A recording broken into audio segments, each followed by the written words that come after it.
Okay. Good afternoon. Like you said, my name is Kenya.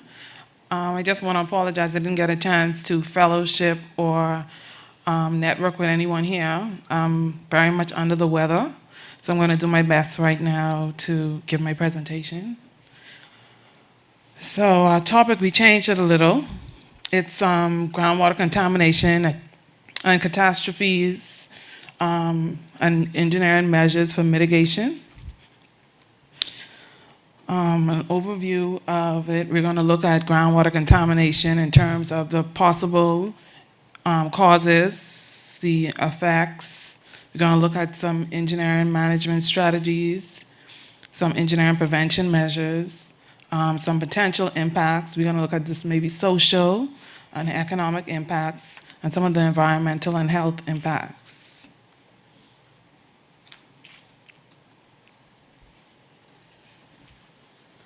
So, in our introduction, we're looking at New Providence, Bahamas, and we have a lot of undocumented and unlicensed auto body shops, auto mechanic shops. We have a lot of car facilities with car wash facilities with improper drainage. We have a lot of shanty towns. They have unsuitable waste disposal. They have inadequate septic waste disposal. We have limited natural resources, so we rely heavily on groundwater in the Bahamas and New Providence. We don't have any rivers, and our lakes, we have a few freshwater lakes, but most of them are salt. Our groundwater is about 5 feet below the surface, which makes it susceptible to contamination. And this is a image of, I don't know if you're familiar with some of this image in the back of people's yard. You see somebody with doing mechanic work and leaving everything behind, oil spills, etc. So this is a common practice in urban areas. And you can see all the tools and the tires and all that. So in the Bahamas, who uses groundwater? Basically, everyone comes into contact by some means. Our public water supply uses about 15% of groundwater, along with their reverse osmosis, desalination. So even those that are on public supply come in contact with some form of groundwater, even though it's treated.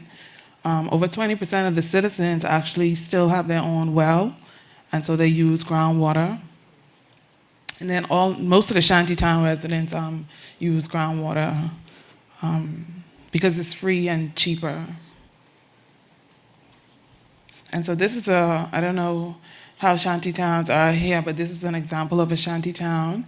And where the picture is taken, where I'm standing, there is an open well. I don't think I have an image of that. There's an open well, and there's like trash, and they have a bucket in it to scoop water. I don't think I have an image of that, but so this is how it looks, and then that is if you could see is there a pointer? If you can see this area, this is where like an open toilet, right here on the side here. And then this is how they live. They have like a little stove, and just everything is outside. So what we look at as possible sources of contamination for this study, we looked at the improper disposal of waste.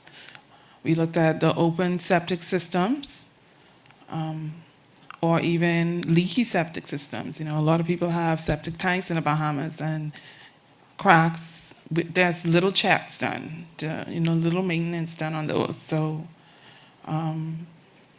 it's susceptible to getting to the groundwater. We look at the backyard mechanics, oil and all the BTEX compounds coming from it, the gas leaks, and then the car wash facilities, all the surfactants coming from those running off. And so this is another example of some yard I was passing. I just snapped a picture, and they just left and you can see the oil actually there, and you can see this is probably some motor or some part of the car sitting there. And so if it rains now, that's going to be washed away in storm water. So And so that's really common in the Bahamas. I don't know how it is here. Um, so some of the possible effects, we have nitrites and nitrates. We know that it can cause oxygen depletion. One of the common things is the baby blue syndrome. I think the U.S. EPA has a standard that they want you to stay under in taking this nitrites.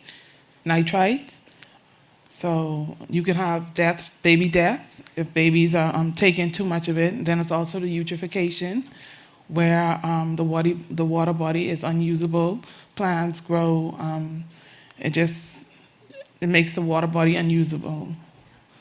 Then you have the BTEX compounds, which are carcinogens. And then you have heavy metals, which can cause developmental issues, neurologic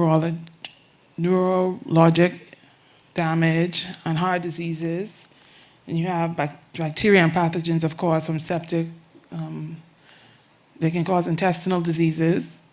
And then in some cases, you have over extraction, which can cause saltwater intrusion. And so right now, this is not a big issue, but this is one example of something of an effect of overuse of groundwater. And then you will have with all of this here, you will definitely have, if you can't use your groundwater, then you'll have increased need for water supply from public utilities, and so that'll cause an increase in the cost of water. So that was some of the possible effects of groundwater. So some of the management strategies we wanted to look at were the phytoremediation, and this is an up-and-coming major strategy. And this is just removing the contaminants using plants, various types of plants. And you'll have to do a lot of studies to figure out which plant is good for which contaminant you want to remove. So you have to do an extensive plant selection study.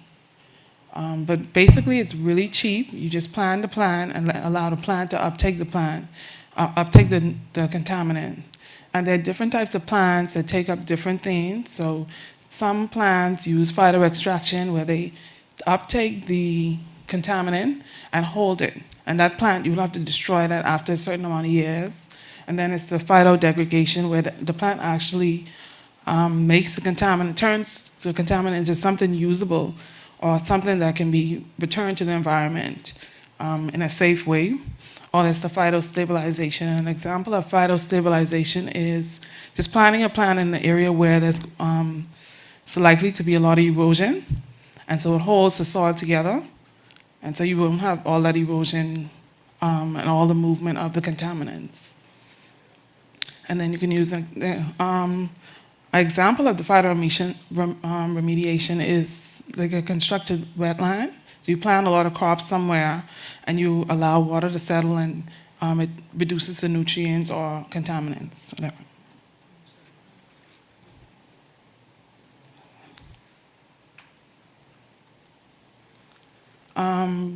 One of the most common practices for groundwater contamination remediation is the pump and treat method. And this is basically just what it says. You pump up the water, you treat it, and you put it right back into the ground. And this, you can imagine, is pretty costly. A lot of energy is required. But it's a common practice, and it does work. It's very effective.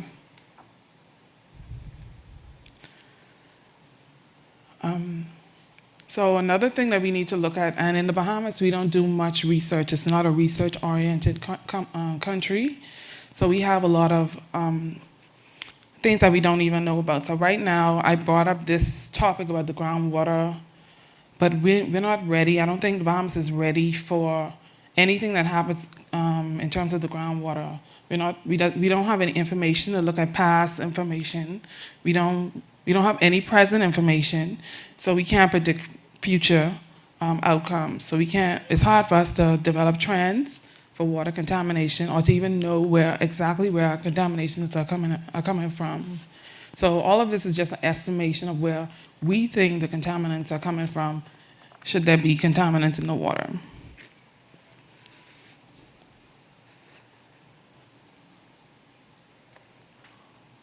So another method for engineering prevention strategy for contaminants are buffers. And they're similar to phytoremediation, but buffers really just block and hold the contaminants just to give them time to settle and for it to be naturally reduced in the environment, for the environment to take care of whatever contaminants it is. So it's just based on whatever type of contaminants it is, and not all contaminants this would be effective for. But at least it could prevent it from going into your water system. And so this will require a lot of maintenance to removal of the plants and removal of the sediments in that area every so often. And this is an example of a buffered area for a stream.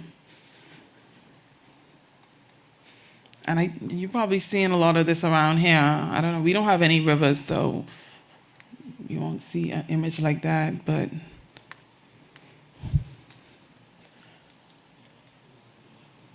and then we have so this is another engineering prevention strategy, the region and urban planning. And what we want to look at is proper zoning for different groups of people. So we don't really have an industrial. If you look at the Bahamas, let me see if I have an image of it. So this is Nassau, New Providence. And I think the dark gray areas, and there are very few, are commercial and industrial. And then we have like few commercial areas. And I think the commercial areas are in red. So we don't have many areas where we have proper zoning for this thing. And so now we know that all over this island we have people's backyards filled with contaminants, just putting it anywhere that could get into the groundwater. And like I said, the groundwater is only about 5 feet below the surface. So this will be a method of a strategy to prevent contaminants from getting into our groundwater. If we zone the areas and we have proper stormwater catchments, we have proper drainage facilities, and just some other prevention strategies.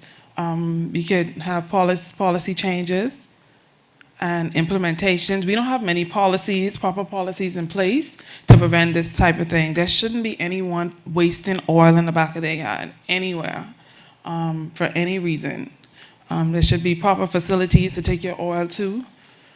And there should be something enforced where if it's done, something can be done about it. Then these people should be licensed for accountability.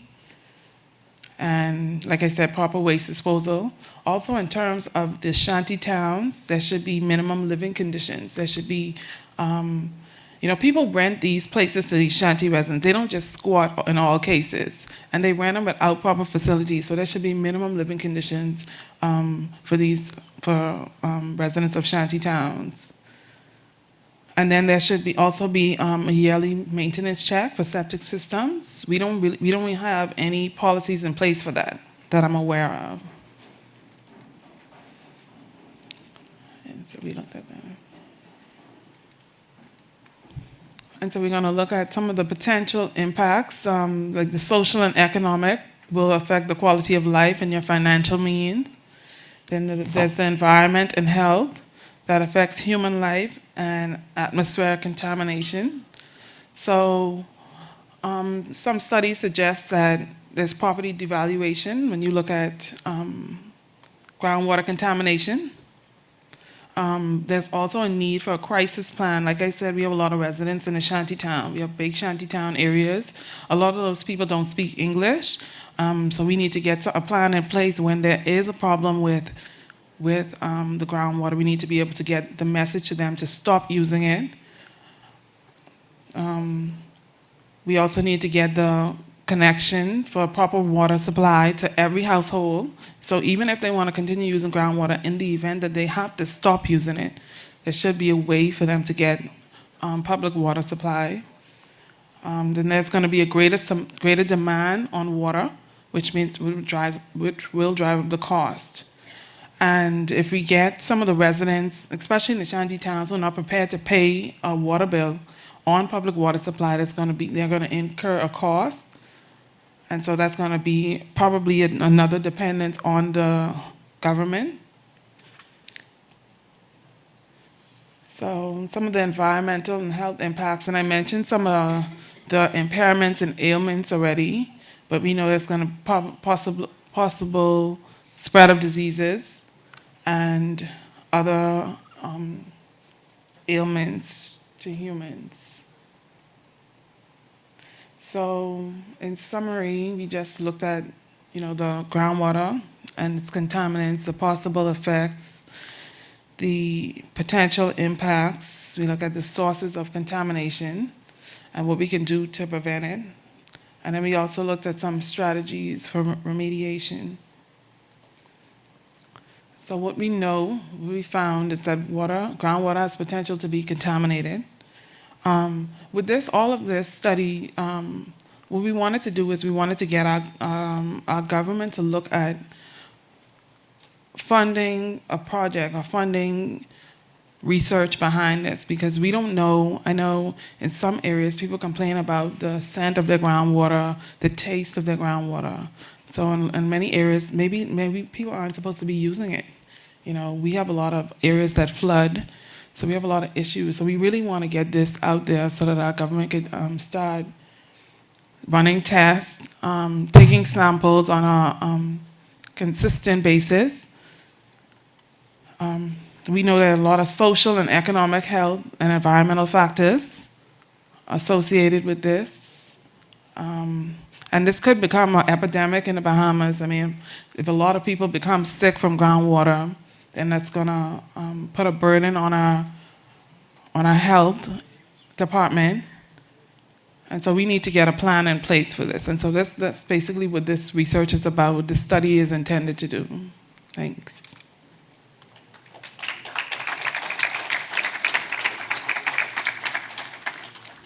At this point, we'll entertain, again, 2 questions from the audience. Anyone?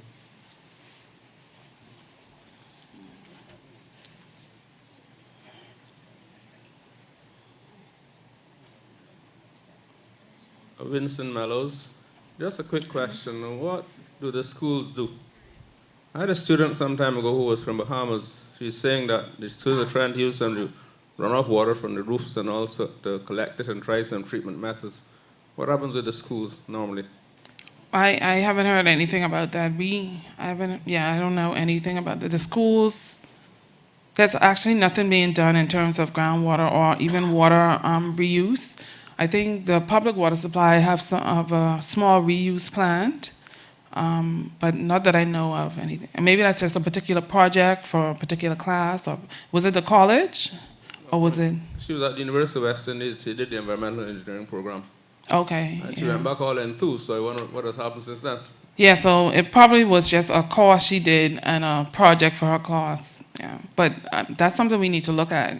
If everyone did a little something. Hello, good evening. Hello. Anthony Chady from WASA, as the local water and wastewater authority in WASA, Okay. Trinidad. What you should do is really put in some monitoring sensors. In Trinidad, we have some monitoring sensors right around the country, and we have them installed in what we call observation wells. Mm-hmm. So I think the picture you were showing us there was a observation well that you need to seal off.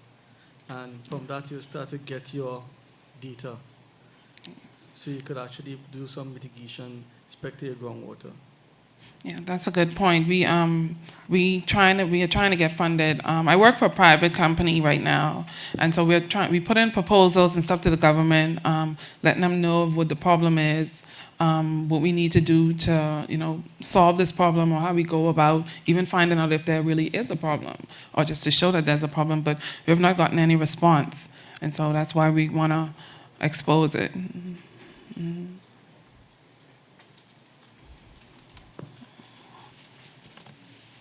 Okay, thank you very much. At this point,